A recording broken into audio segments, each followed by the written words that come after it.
नमस्कार, मैं धर्मेंद्र कुमार प्रगति क्लासेस के YouTube चैनल में आप सभी का बहुत स्वागत।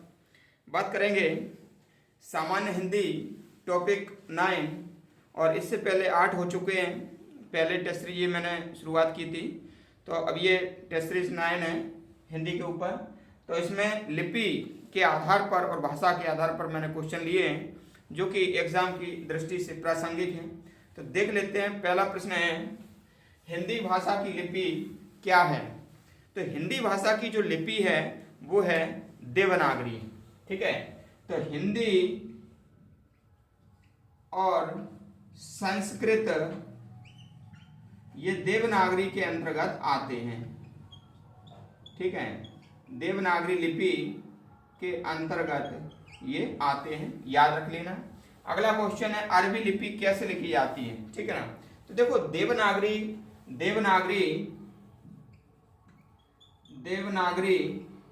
ये बाएं से दाएं लिखी जाती है। ये अपन जो हिंदी लिख रहे हैं ना, ये बाएं से दाएं की तरफ लिख रहे हैं। तो ये तो बाएं से दाएं है, बाएं से दाएं। और जो अरबी है, अरबी जो लिपि लिखी जाती है वो दाएं से बाएं लिखी जाती है, दाएं से बाएं लिखी जाती है। इसको याद रख लेना। अरबी लिपि दाएं से बाएं, यानी कि इधर से इधर की ओर लिखेंगे, इधर से इधर की ओर लिखेंगे तो ये अरबी है। तो अगला प्रश्न देख लेते हैं। अगला प्रश्न है, पंजाबी किस लिपि में लिखी जाती है? देखो, जो पंजाबी है, पंजाबी ये जो भाषा लिखी जाती है गुरुमुखी लिपि में लिखी जाती है। ठीक है, अंग्रेजी रोमन में लिखी जाती है। ठीक है, अंग्रेजी रोमन लिपि में लिखी जाती है। अगला प्रश्न देख लेते हैं, सर्वप्रथम भाषा का प्रयोग किस रूप में हुआ है? देखो, भाषा का जो प्रयोग हुआ है ना, सबसे पहले तो मौखिक भाषा का प्रयोग हुआ है सबसे पहले। ठीक है, तो सबसे पहले मौखिक भाषा का सबसे पहले प्रयोग हुआ। ठीक है, तो मौखिक भाषा का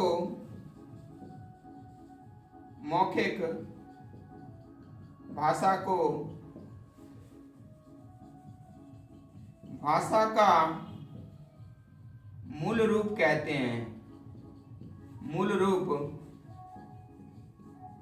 हैं, ठीक है ना। तो भाषा का मूल रूप किसे कहते हैं? मौखिक भाषा को कहते हैं, क्योंकि सबसे पहले मौखिक भाषा का प्रयोग किया गया। जैसे भाई इंसान यदि कभी बोलता है, अपने विचार अभिव्यक्त करता है, तो फिर मौखिक भाषा सबसे पहले बोलता है, बाद में उसको लिपिबद्ध किया जाता है। जैसे ये जो लिख रहे हैं ना, ये हम बाद में सीखे, पहले बोलना सीख गए थे। ठीक है, अगला प्रश्न देख लेते हैं।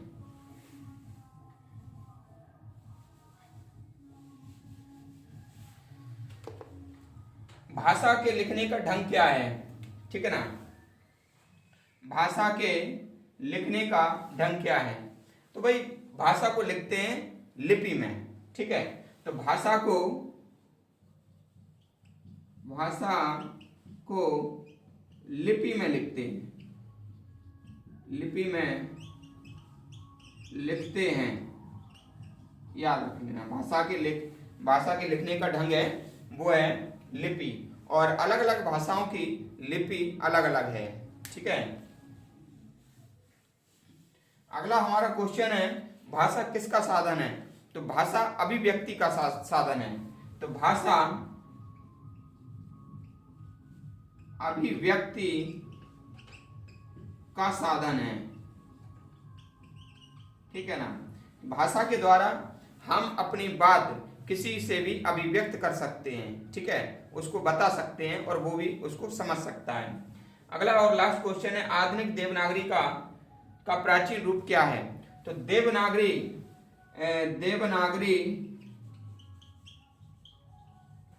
का प्राचीन रूप ब्राह्मी हैं, ब्राह्मी हैं, ठीक है ना। देवनागरी का प्राचीन रूप क्या है? ब्राह्मी है, ठीक है। और एक बात और ध्यान रख लेना, मैं आपको बता देता हूं कि जैसे कि मान लीजिए भाषा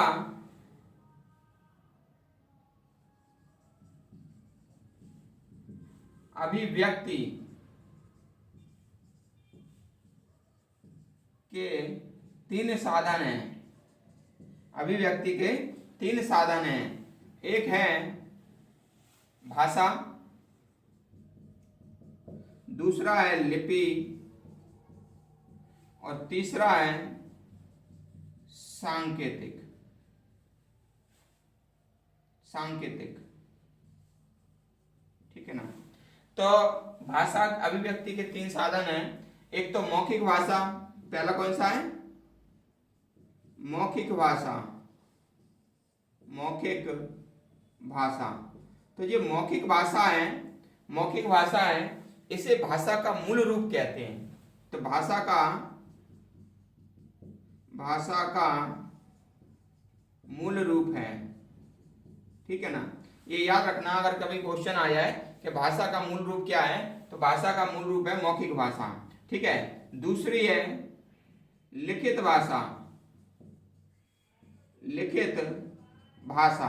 तो लिखित भाषा है ये, इसके अंतर्गत भाषा को लिपिबद्ध किया जाता है और ये भाषा का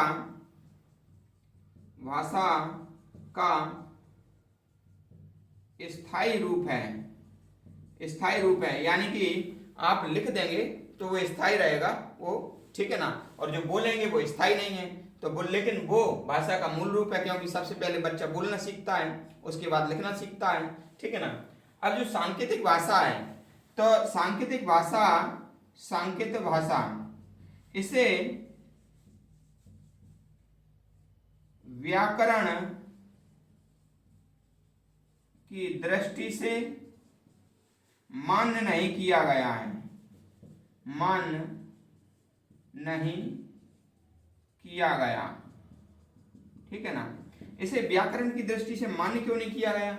जैसे कि अगर मैं आपसे बोल दूं कि एक रोटी के दो टुकड़े बनाओ, ठीक है ना, एक रोटी के दो टुकड़े बनाओ, तो आप ये भी समझ सकते हैं कि एक टुकड़ा दो रोटियों का मिलकर के बनाना है, दो रोटियों का मिलकर बनाना है, ठीक है ना।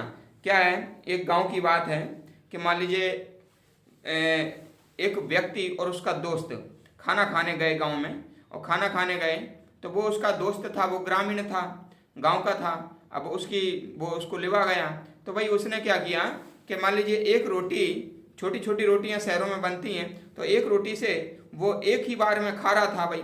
तो उसके दोस्त ने कहा कि एक रोटी के दो टुकड़े तो कर कम से कम। तो भाई ठीक है ना, उसने ये समझा कि एक निवाला दो रोटियों का बनाना है, तो फिर वो दो रोटियां मान लीजिए एक ही बार में खाने लगा। तो इस प्रकार से हम कह सकते हैं कि जो सांकेतिक भाषा है वह कभी कभी उसका सही अभिव्यक्ति उसकी नहीं होती है, इसलिए व्याकरण की दृष्टि से सांकेतिक भाषा मान्य नहीं की गई है। व्याकरण की दृष्टि से लिखित भाषा और मौखिक भाषा को ही मान्यता दी गई है। और बाकी भाषा के तीन रूप होते हैं, मौखिक भाषा, लिखित भाषा और सांकेतिक भाषा, ठीक है।